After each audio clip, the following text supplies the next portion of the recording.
Hola mis estimados amigos, continuando con la obra de Luis Valdés Castellanos, sacerdote jesuita, sobre la comunicación y manejo de sentimientos, el día de hoy vamos a tratar el tema nuestras emociones y sentimientos.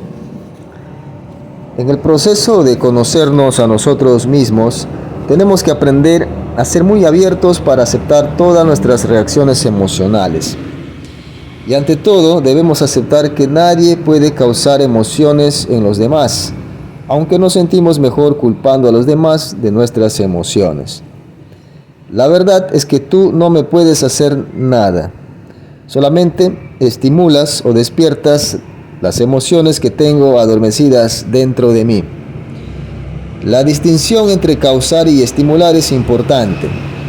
Si yo pienso que tú me hiciste enojar, te echaré la culpa y el problema a ti.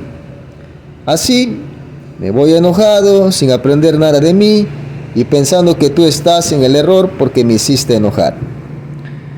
Si acepto que los demás solo pueden estimular las emociones que yo tengo latentes o adormecidas en mí, cuando salgan esas emociones podré aprender algo de mí mismo. Me haré las siguientes preguntas, por ejemplo: ¿por qué sentí tanto miedo? ¿Por qué me asusté tanto con ese comentario que oí? En cada sentimiento y emoción se da una revelación de lo que tengo dentro de mí. Es una autorrevelación. El único error negativo es aquel del cual no aprendemos nada. Es muy importante caer en la cuenta de que cada reacción emocional nos está diciendo algo de nosotros mismos. Si quiero conocer algo de mí mismo, por ejemplo, mis necesidades, mi autoimagen, mi sensibilidad, mi programación psicológica y mis valores, debo escuchar muy sensitivamente mis emociones.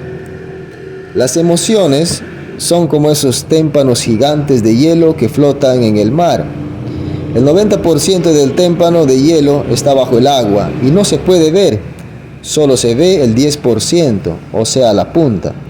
Eso mismo pasa respecto de las emociones. Las personas solo son conscientes de una pequeña parte de sus emociones. Esto se debe al mecanismo que se llama represión. Muchos sentimientos y emociones nunca se platican, nunca se conversan, nunca se dialogan. Y esto pasa precisamente por dos razones. Escuchemos.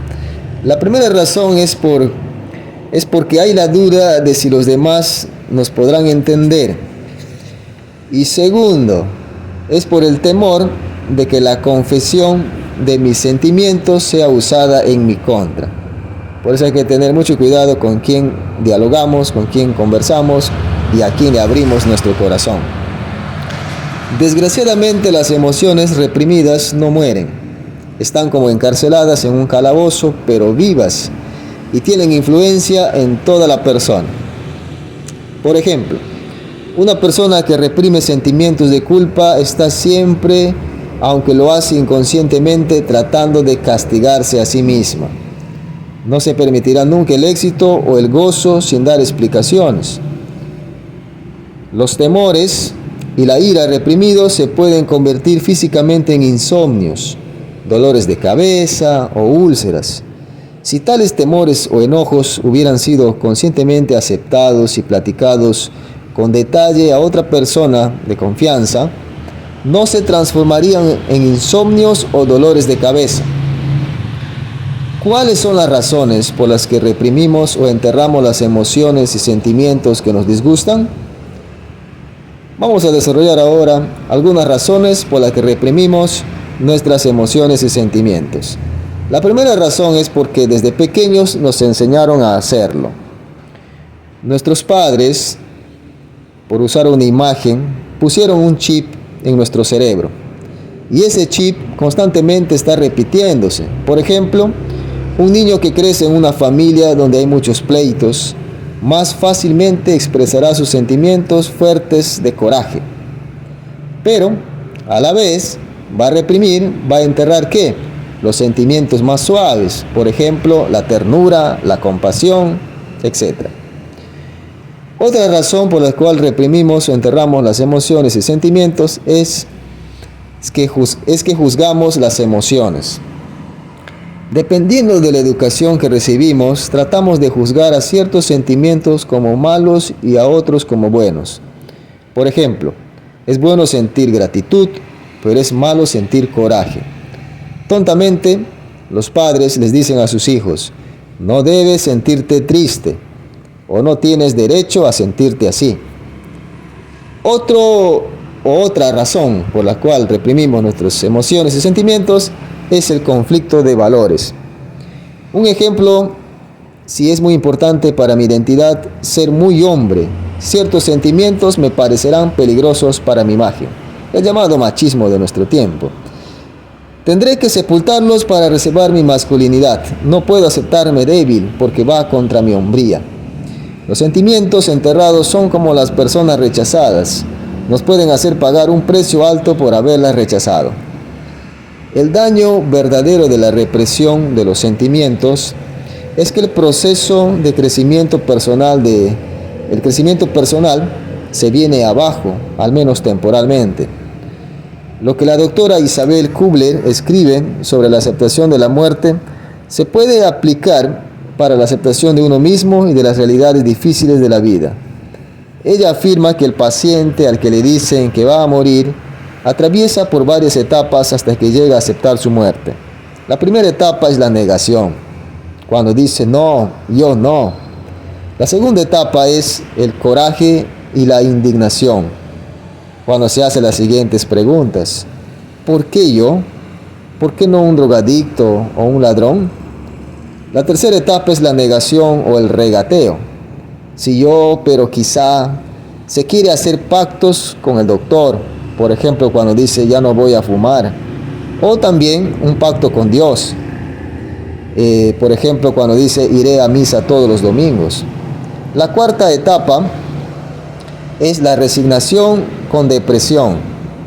Sí, yo, maldita sea.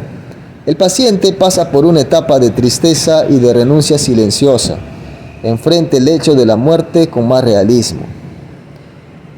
La quinta etapa es la aceptación, cuando dice sí, voy a morir. El trabajo de mi vida ya terminó, estoy listo. Viene una paz tranquila y silenciosa. Este proceso es como una escalera, explica la doctora Kubler, y advierte que si algún familiar interfiere en el proceso, tratando de mantener al paciente en un escalón, por ejemplo, cuando dice, no, tú no te vas a morir, el proceso se suspende automáticamente, porque la persona no va a llegar a la aceptación de su realidad. ¿Quieres saber lo que has enterrado en tu interior? Para animarnos a recuperar las emociones desplazadas al inconsciente, es importante caer en la cuenta de que la naturaleza humana es muy bondadosa, ya que el inconsciente saca su contenido poco a poco y en proporción a nuestras fuerzas. Por ejemplo, en la medida en que reconozco en mí las cualidades que tengo, en esa medida tendré la confianza de enfrentar mis defectos. Existen diversos métodos para recuperar nuestras emociones perdidas. El primer método es el psicoanálisis. El psicoanálisis es el proceso de escarbar el inconsciente. Su regla básica es la asociación libre. Decir todo lo que se le ocurra, suene cuerdo o no. Sin quitar la importancia de los psicoanalistas, se puede lograr este proceso a través de una amistad verdadera. Alguien que nos acepte en nuestras altas y bajas y que no esté preocupado por las reglas de coherencia en nuestra comunicación. Si hablamos mal o bien o nos equivocamos. El otro punto es el análisis psicosomático.